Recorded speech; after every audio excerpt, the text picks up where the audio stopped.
Missing someone, missing someone, missing someone.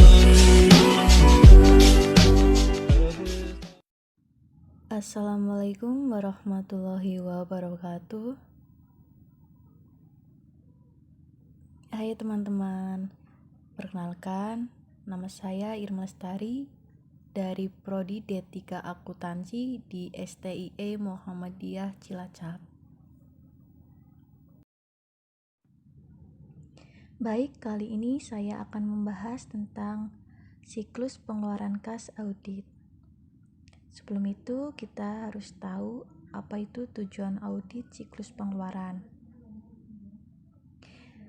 Jadi, tujuan audit siklus pengeluaran adalah untuk mengevaluasi apakah akun yang dipengaruhi oleh pembelian barang dan jasa serta pengeluaran kas untuk pembelian tersebut disajikan secara wajar sesuai dengan standar akuntansi keuangan atau yang sering kita sebut dengan SAK.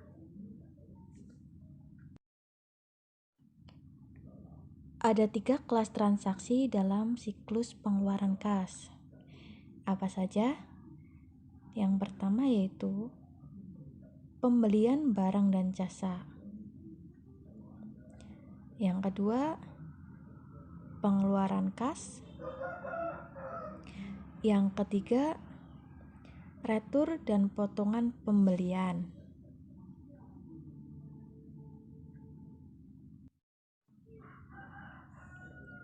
Selanjutnya, ada akun-akun yang terkait dalam siklus pengeluaran kas. Ada 10 akun yang terkait dalam siklus pengeluaran kas. Yang pertama yaitu kas di bank, yang kedua utang dagang, yang ketiga pembelian bahan baku, yang keempat aset tetap, yang kelima beban dibayar di muka, yang keenam beban administrasi, yang ketujuh beban penjualan, yang kedelapan retur pembelian, yang kesembilan potongan pembelian, dan yang terakhir adalah beban overhead pabrik. Jadi itu adalah 10 akun-akun yang terkait dalam siklus pengeluaran kas.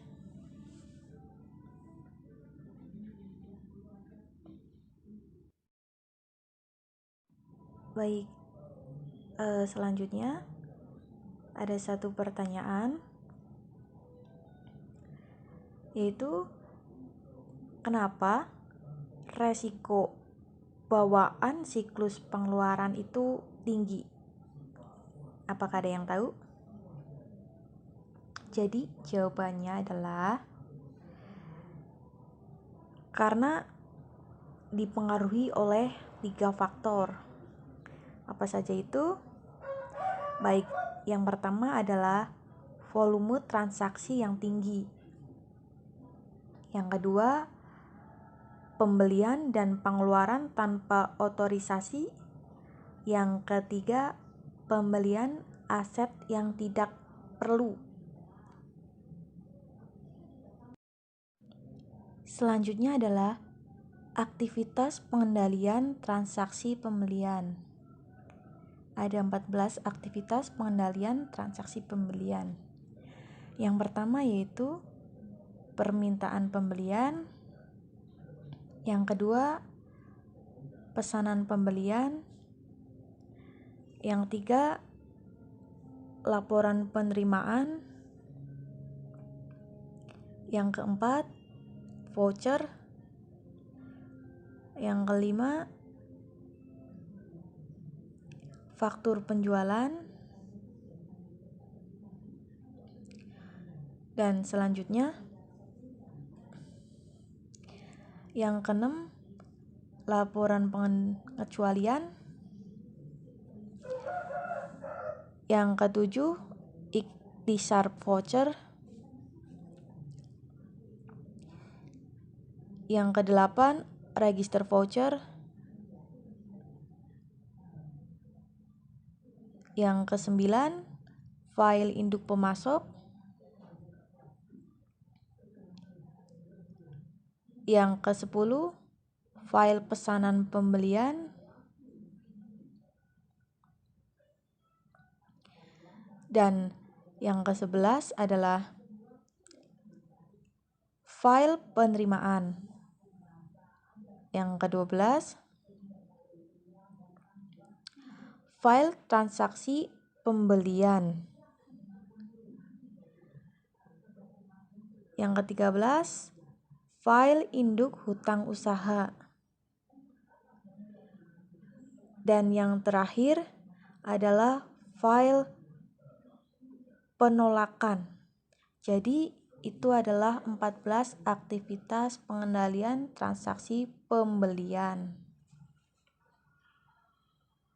Selanjutnya adalah fungsi-fungsi pembelian. Ada 3 fungsi pembelian. Yang pertama yaitu pengajuan pembelian, di mana di dalamnya terdapat 3 komponen. Yang pertama, pencantuman nama pemasok. Yang kedua, pengajuan kembali permintaan. Dan yang ketiga, pembuatan pesanan pembelian. Yang selanjutnya adalah fungsi pembelian yang kedua,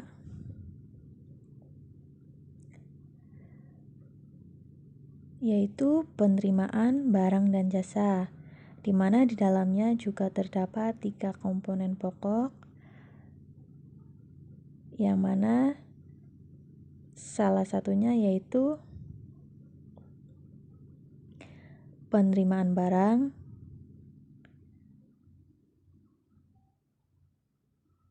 penyimpanan barang yang diterima, dan selanjutnya adalah pengembalian barang ke pemasok.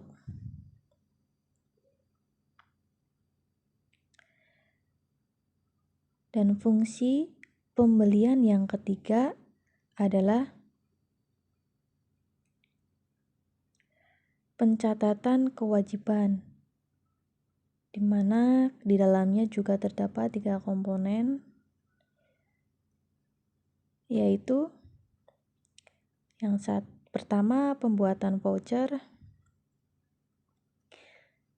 yang kedua pengajuan kembali permintaan,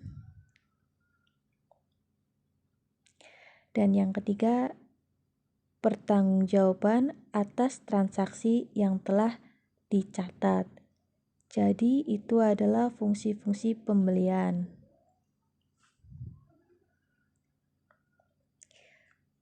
Selanjutnya yaitu aktivitas pengendalian transaksi pengeluaran kas, di mana yang pertama yaitu ada cek, dan yang kedua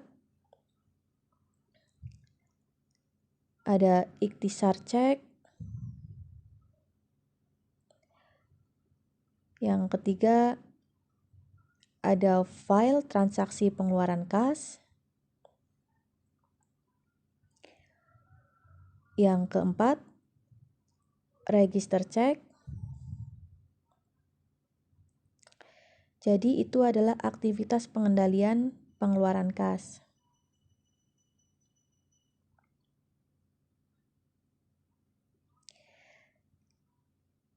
Baik, selanjutnya kita akan mempelajari tentang fungsi-fungsi transaksi pengeluaran kas. Yang pertama yaitu fungsi pengeluaran kas. Yang kedua, pembiayaan kewajiban dan pencatatan pengeluaran.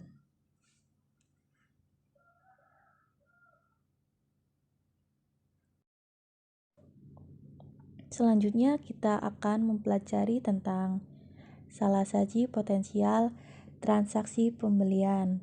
Apa saja? Yang pertama yaitu pembelian yang tidak diotorisasi. Yang kedua, Pegawai dapat menciptakan nama pemasok fiktif dan penagih jasa yang tidak diterima.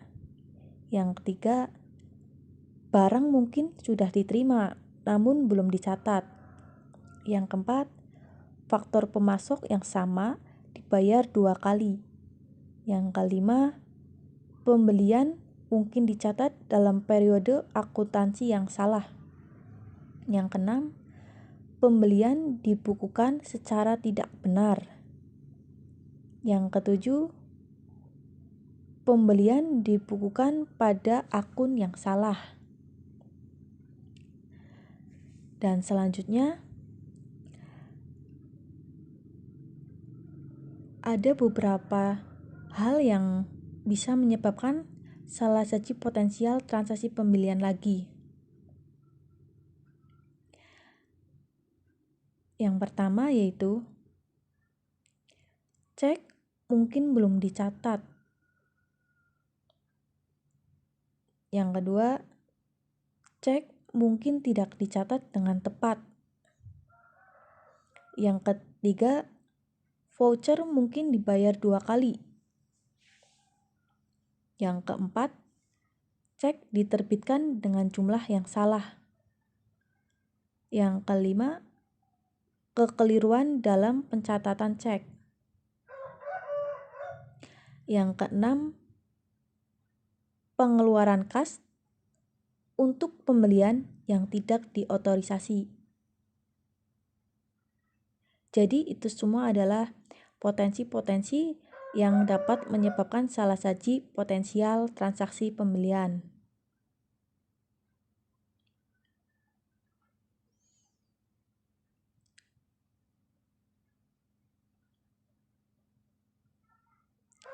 Baik, selanjutnya kita akan mempelajari tentang pengajuan substantif atas saldo hutang usaha. Yang pertama yaitu prosedur awal, yang kedua prosedur analitis, yang ketiga pengujian rincian transaksi, yang keempat pengujian rincian saldo. Kita akan mempelajari tentang prosedur awal dulu. Apa saja? Yang pertama yaitu menelusuri saldo awal hutang usaha ke kertas kerja tahun sebelumnya. Yang kedua, mendaftarkan daftar hutang usaha.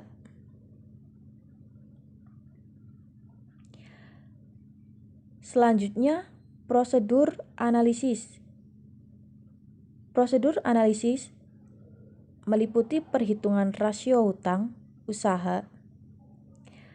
Yang ketiga, pengujian rincian transaksi, di mana yang pertama yaitu menelusuri sampel catatan transaksi hutang usaha. Yang kedua, melaksanakan uji pisah batas pembelian. Yang ketiga, melaksanakan uji pisah batas pengeluaran kas. Yang keempat, melaksanakan pencaharian kewajiban tak tercatat. Selanjutnya adalah pengujian rincian saldo, di mana yang pertama yaitu mengkonfirmasi hutang usaha.